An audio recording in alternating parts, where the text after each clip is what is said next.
to get out here, really become invigorated and part of the conservative movement. Well, that's really part of the main thing. And yourself, young man? Yeah, the same. Great about furthering the conservative movement, Republican values trust. We want to talk about New York State, struggles with Republican values at times, but we want to continue to forward them. Isn't that right, Paul? And of course, I live in Massachusetts, so I know all about being in a blue state and being vastly outnumbered, although I do have a lot of width to go along with it. So what was your big event that you enjoyed yesterday at CPAC? What moved it for you? Oh, definitely Mike Pence.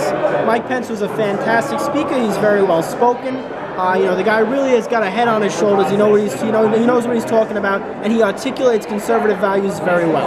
And you, young man? Yeah, I would agree.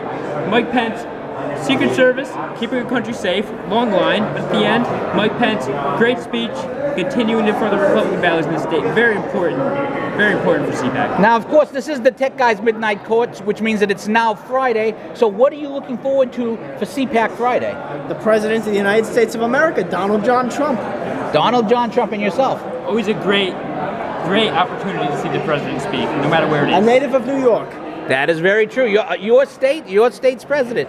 Now, I'm going to ask you some rather boring questions. Well, not so much boring questions, but these are the questions that I have been asking everyone at CPAC because unlike reporters who do fake news, unlike reporters who come with an agenda, unlike reporters who write the stories before they are published, at the Tech Guy's Midnight Court at DaTechGuyblog.com, home of the Tech Guy's magnificent 7 writers, my paid writers who are all over the country, writing and reporting and doing real news rather than fake news. We don't come with an agenda. We come with questions that we try and answer and then write accordingly. So, during the last election, were you with Trump from the beginning, or did you have another candidate? Full disclosure, I was a Ted Cruz guy. That was my man to begin with. I was with Rand Paul. You were with Rand Paul. I was with Rand Paul, but towards the end, I really kind of came around. My family is very, Catholic, working class. Very Catholic police here. officers, and so they came around at the end.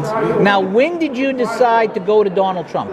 Well, I full disclosure, I voted for Gary Johnson. Okay, so you vote. There's nothing wrong with that. Nothing wrong with that. I support the president. I think he has the opportunity to make a great change in this country, and that's why I'm here today. I think he has the possibilities. So you voted for Johnson. Do you like what you've seen so far? I love Betsy DeVos. I think she's a great education secretary. Somebody who supports school choice. I think Rick Perry as energy secretary is fantastic. And Jeff Sessions, I think he can do a great job as Attorney General. And what do you want to see Donald Trump achieve? What's the one accomplishment you want to see Donald Trump achieve? We need jobs. As a young person, we need jobs out of college. That I have to say, watching a young person say that is the most sensible answer. And considering you guys have been out on the town and you're here on the Tech Guy's Midnight Court, that you have such a sensible answer speaks a lot for you. Now, you young man, who were you supporting during the primaries? I did vote for Ted Cruz in the primaries, but I'm proud to have, as Justin Christopher Lee, written in Evan McMullin. So you voted for Evan McMullin? I did. That's correct. All right. So that's interesting because the last 3 people I've talked to did not vote for Trump. Now, what do you think of the job that Trump has done so far? I'm kind of lukewarm about the whole situation, but I see a great opportunity with Republican majorities everywhere along the board. All right, what do you want to see Donald Trump achieve as president? If there was one thing that he could do that would make this presidency a success for you, what would it be? As my colleague said here, I can't help but agree, but jobs. As all young conservatives here, that's what we need.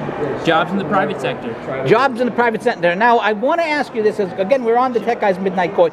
You run into a lot of people here, and there's another convention, a college convention here going on, which means that there's probably a lot of non-Trump people here. How have you been engaging in a college setting? You've got a big liberal group around you. How do you engage with liberals on campus? How do you manage to get by when you're so outnumbered as college Republicans? Well, you know what? It's really all about fighting back and standing up and fighting for what we believe in on college campuses. We've got great college Republicans. We have great Young Americans for Liberty on campuses. Students for Liberty, all these organizations are organizing around college campuses and around young people across the country.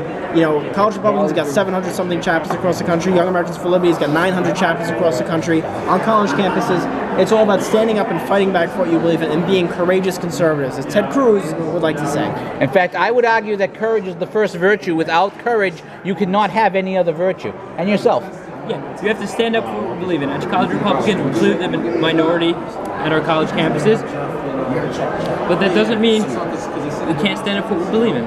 All right, well, guys, thank you so much for joining the Tech Guys Midnight Court, and we look forward to talking to many more people tonight on the Tech Guys Midnight Court. And I'm going to have to try and shut off the video here with my other hand because I'm doing this all myself. Stacy McCain is out.